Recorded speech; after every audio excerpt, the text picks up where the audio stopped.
মধ্যপ্রাচ্যের চলমান সংঘাত নিরসনে গুরুত্বপূর্ণ ভূমিকা রাখছে পাকিস্তান।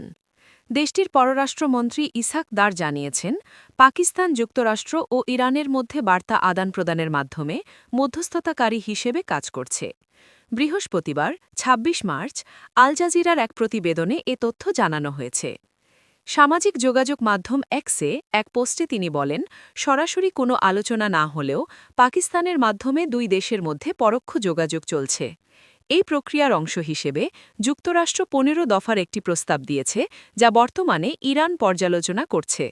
তিনি জানান, চলমান সংঘাত বন্ধে গণমাধ্যমে যে সরাসরি শান্তি আলোচনার কথা বলা হচ্ছে তা পুরোপুরি সঠিক নয়, বরং বাস্তবে পর্দার আড়ালে বার্তা বিনিময়ের মাধ্যমেই কূটনৈতিক প্রচেষ্টা এগিয়ে চলছে।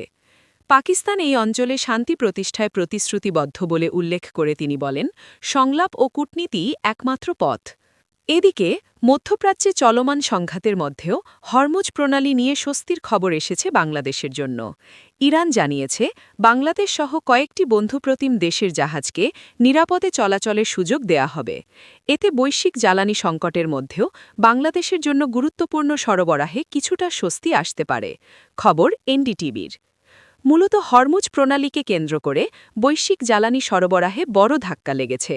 তবে পুরো প্রণালী বন্ধ না করে বাছাই করা কিছু দেশকে চলাচলের সুযোগ দিচ্ছে ইরান। ইরানের পররাষ্ট্রমন্ত্রী আব্বাস আরাগচি রাষ্ট্রীয় টেলিভিশনে দেয়া সাক্ষাৎকারে বলেন, পশ্চিমা গণমাধ্যমের দাবি অনুযায়ী হরমুজ প্রণালী পুরোপুরি বন্ধ হয়নি। অনেক জাহাজ মালিক বা দেশ আমাদের সঙ্গে যোগাযোগ করেছে, যাতে তারা নিরাপদে প্রণালী পার হতে পারে।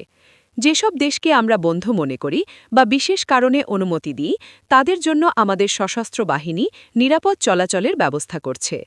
তিনি আরও বলেন, সংবাদে দেখেছেন চীন, রাশিয়া, পাকিস্তান, ইরাক ও ভারত।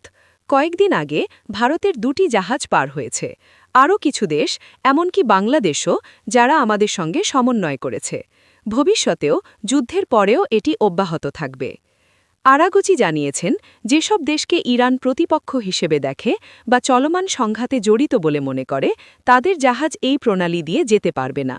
তিনি বলেন, আমরা এখন যুদ্ধের মধ্যে আছি। পুরো অঞ্চলই যুদ্ধক্ষেত্র।